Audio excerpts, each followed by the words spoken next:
Ya, contohnya seperti ini saudaraku. Ketika roh kita sudah hidup, ada saat-saatnya kita itu mengalami suatu titik kelemahan yang kayaknya kita nggak bisa buat apa-apa lagi. Sepertinya kita sudah lakukan semua tapi tidak ada hasil. Tiba-tiba Roh Kudus bergerak di roh kita. Dan roh kita bisa berdoa. Nah, itu membuktikan bahwa roh kita lentur, mau dikendalikan.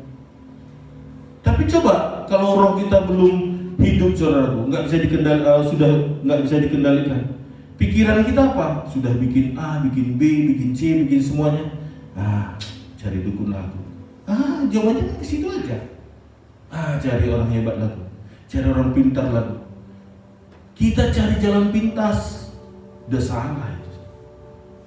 Tapi kalau kita mengalami kelemahan, kita mengalami yang namanya tekanan paling titik paling bawah, ketika Roh Kudus menyentuh roh kita, roh itu yang berdoa kepada Tuhan dengan keluhan-keluhan yang tak terucapkan. Yohanes 16 ayat 13 dikatakan apa? Tetapi apabila ia datang, yaitu Roh Kudus, yaitu roh kebenaran, ia akan memimpin kamu ke seluruh kebenaran. Jadi saya mau katakan saudaraku, ketika kita terima Roh Kudus, kita juga akan dibaptis oleh api, yaitu firman Tuhan. Dan Roh Kudus dan firman Tuhan ini itu bersinergi. Kalau saudara dapat Roh Kudus, satu perjalanan Roh Kudus, itu pasti sesuai firman Tuhan. Tidak mungkin kita terima Roh Kudus, pernyataan kita di luar dari firman Tuhan.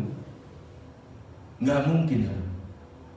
Dan banyak saya lihat hamba-hamba Tuhan ketika dia dapat pernyataan, tapi pernyataannya di luar firman Tuhan. Saudara harus filter itu.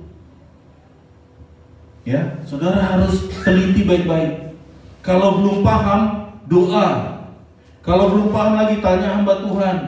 Kalau belum dapat lagi, baca Alkitab saudara, sampai ketemu kebenarannya. Karena pernyataan Roh Kudus itu pasti sesuai firman Tuhan.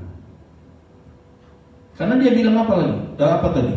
Apabila ia datang, yaitu roh kebenaran, ia akan memimpin kamu ke dalam seluruh kebenaran. Kebenaran itu kan firman Tuhan. Ya. Saya kasih contoh ini yang simple, yang sering kita temukan hari-hari. Saudara baca 1 Korintus 12 ayat 3. 3, 2, 1.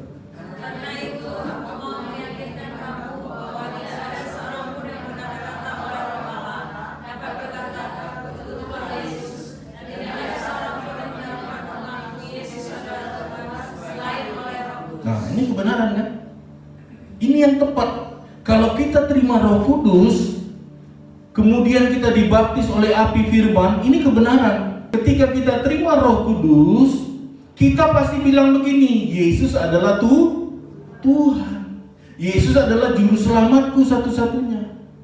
Dan tidak mungkin kita mengutuk Yesus ataupun menyangkal Yesus bukan Tuhan. Tandanya itu bukan urapan Roh Kudus yang saudara terima, pernyataan manusia yang saudara terima, tapi saudara tidak punya dasar. Ini dasarnya saudara, basicnya sekali, supaya kita jangan diombang-ombang-ambingkan dengan pengajaran sesat di luar sana. Banyak yang bilang, di luar Yesus kau tahu, masih ada yang memberikan keselamatan. Langsung dia yakin. Iya Pak ya, apa contohnya Pak? Berbuat baik. Berbuat baik kau, pasti kan diselamatkan kan? Padahal Alkitab bilang satu-satunya juru selamat itu siapa? Tuhan Yesus, bukan kebaikan yang menyelamatkan kita. Yang membawa kita masuk surga hanya Tuhan Yesus. Katakan Tuhan Yesus. Dia juru selamat kita, saudara. Sekarang pertanyaannya, apakah Pak kalau kita sudah terima Roh Kudus, bisa Roh Kudus itu hilang atau berkurang atau tidak ada lagi di roh kita? Bisa. Jadi saya mau bilang, Roh Kudus yang kita terima itu bisa keluar dari kita, bahkan pergi dari kita pun mau dia. Nah, di Alkitab ada contohnya, saudara. Ya, contohnya siapa?